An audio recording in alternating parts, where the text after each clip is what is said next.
And here we are again with our conference conversations for the NATH 28th Annual Hypnosis Conference that is going to be in just a few short weeks in Virginia Beach on November 10th, 11th, and 12th.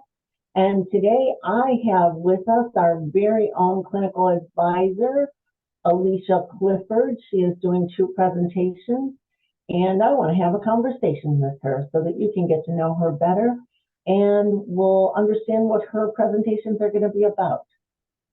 Well, thanks for Hello. having me, Linda. I'm glad to be here. Can you tell us a little bit about your presentations? How about the first one, which is helping our clients find a sense of spirituality? I think that's pretty cool. Yeah, so kind of the beginning part of the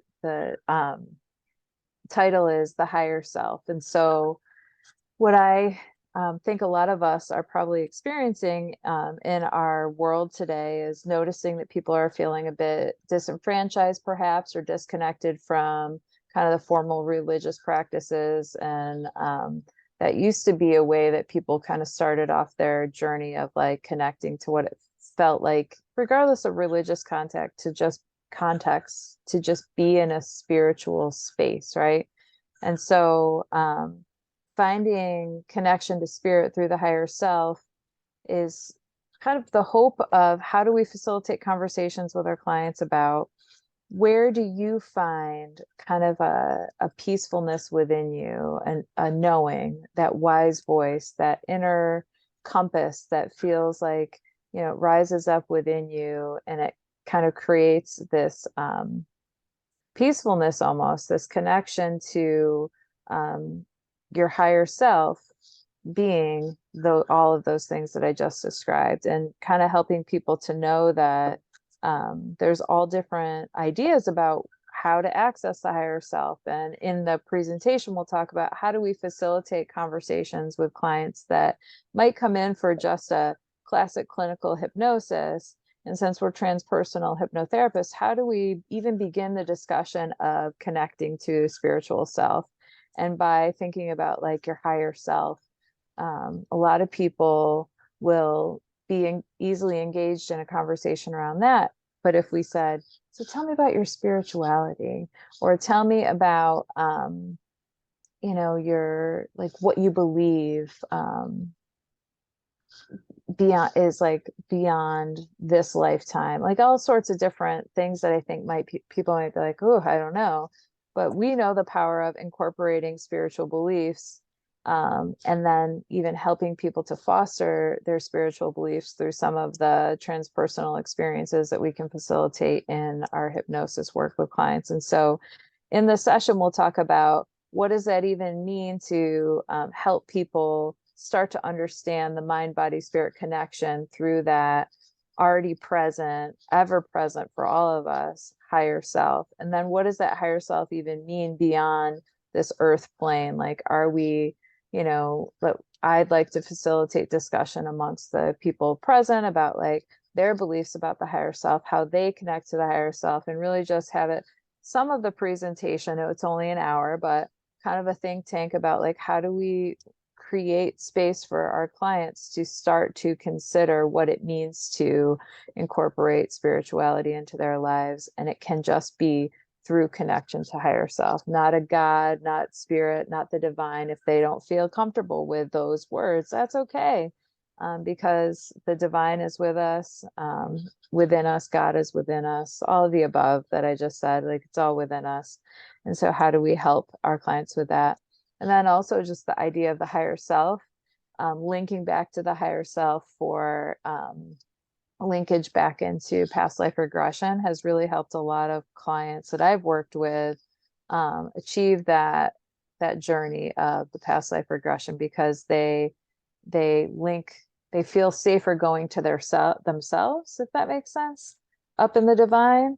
And so that has worked really well, like connecting to that little piece of ourselves that is the higher self that we're always in touch with in the divine.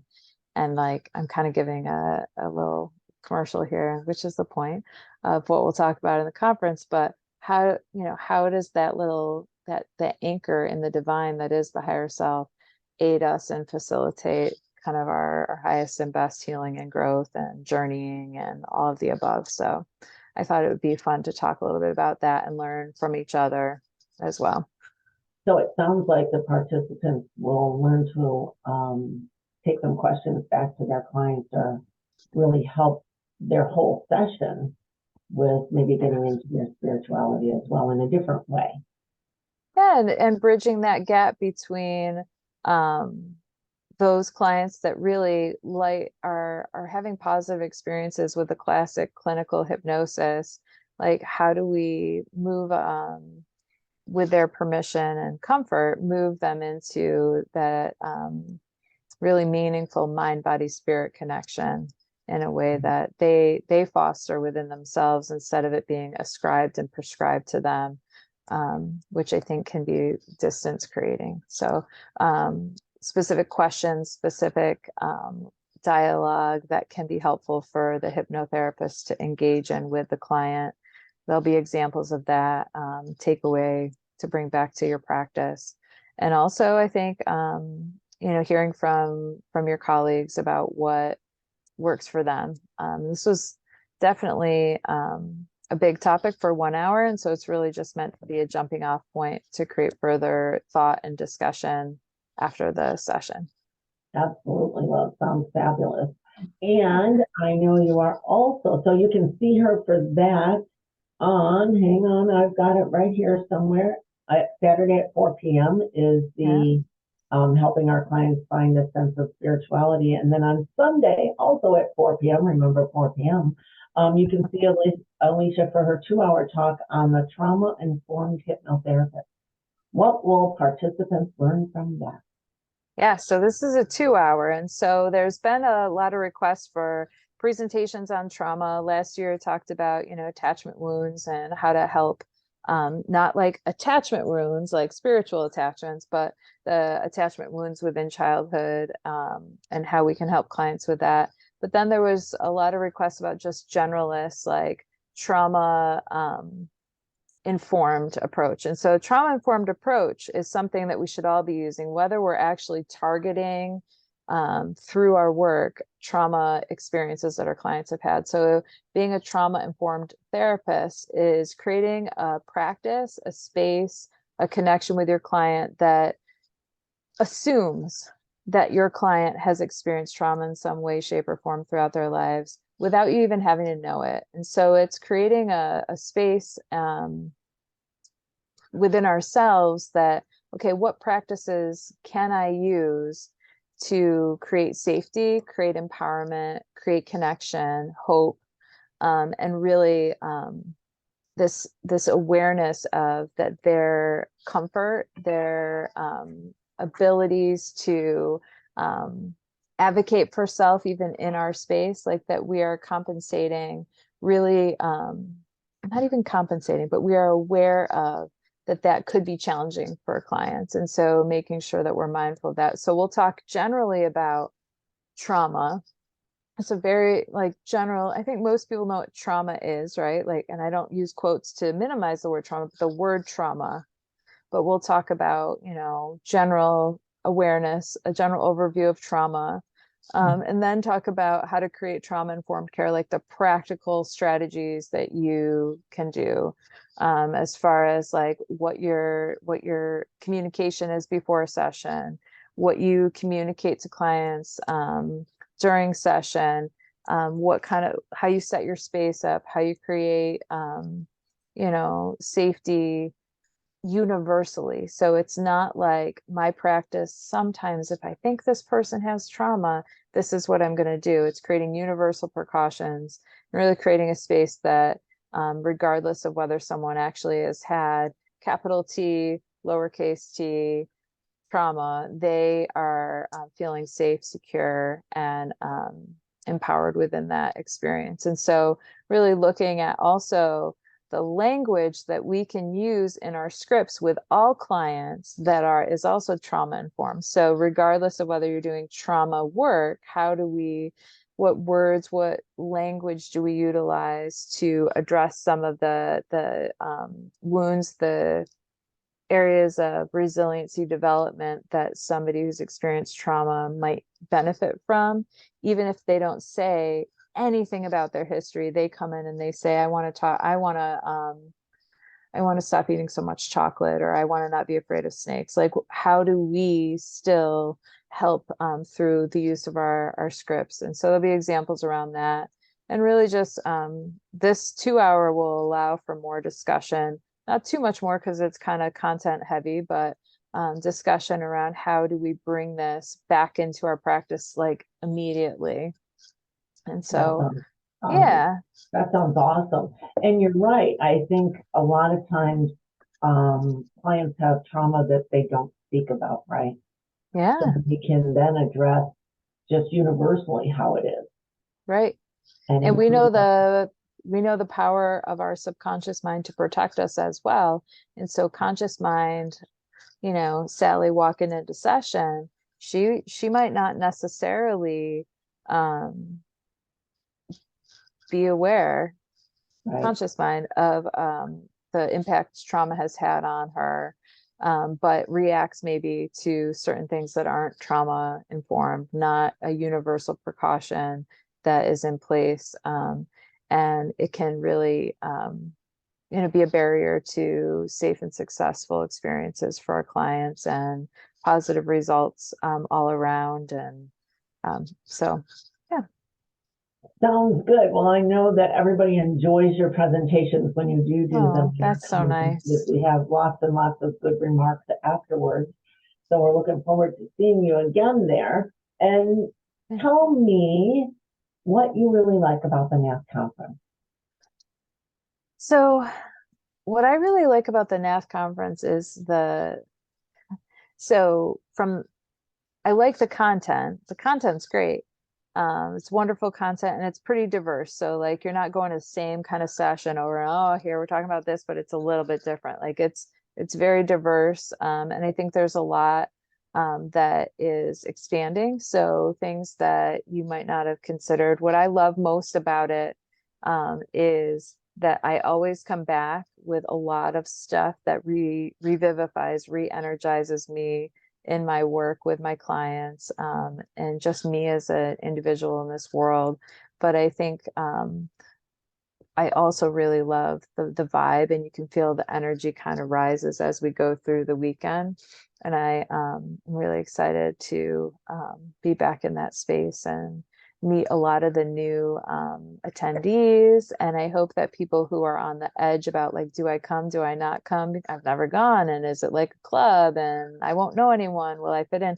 That was me.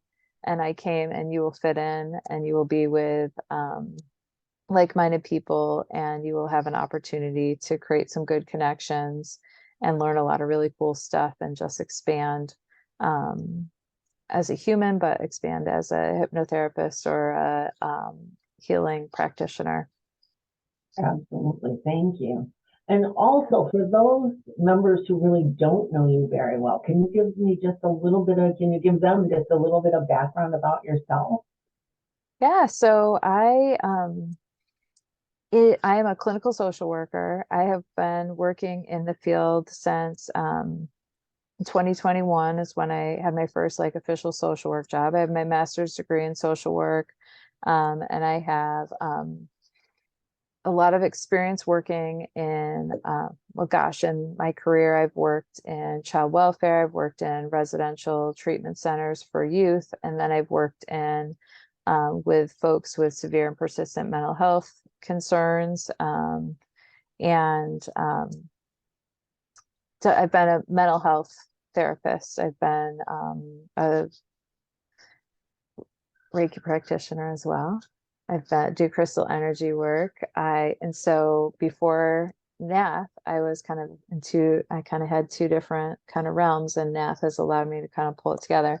But for the last 2 years, I've been solo private practice after being the director of a very large integrated health clinic where I was in charge of a team of over 100 clinical providers, so mental health therapists and psychiatric providers. And so it was really great, learned so much, but it's been really awesome to just move back into direct practice and doing a blend of hypnosis and psychotherapy and Reiki with clients and intuitive readings as well. And so for me as a clinical advisor, what I bring to the table is an opportunity to have people, if they want to pick my brain about things, but most especially if you're concerned about whether a client is going to safely participate in hypnosis, or if the kind of the stage is set for it to go well, if it's safe, if it's indicated.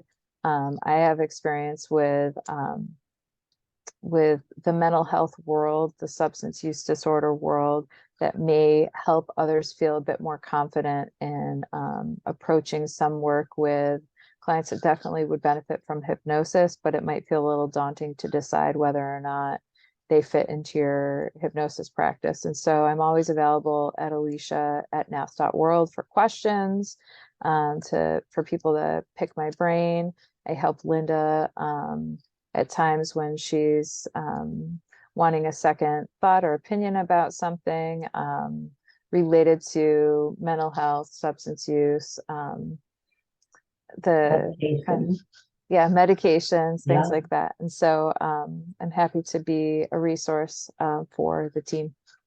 And it's been awesome. And Alicia will get back to you. I know that if you email her, she will get back to you because she has a really big interest in this. And I think it's awesome how you're bridging, I call it the mainstream, bridging the mainstream with the holistic side. Yeah, and people want that. It's one of the reasons why I chose transpersonal hypnotherapy as well, is because, for us, everybody thinks, I think that NATH is just the woo-woo hypnotist. But you know what? If somebody comes in they're very mainstream, we can handle that, and we can do that just like other hypnotists. And yet, if somebody comes in with a very high spiritual belief, we can handle that too and let them go where they're going to go, right? And I agree with you. I think some of our light is helping those who want to in the mainstream, safely cross over to that more holistic side a little bit. So I think you're doing a great job at that. I know that everybody loves your presentations. I love your presentations. I love having you forward and being at the conference. It's only a few short weeks away now. I think it's 4 weeks away. So I will see you all the way from New York in Virginia Beach. Sounds awesome. I can't wait to be there. Thanks for the privilege of being able to attend and present. And I look forward to seeing everyone there too. You too. Bye now. Okay. Bye.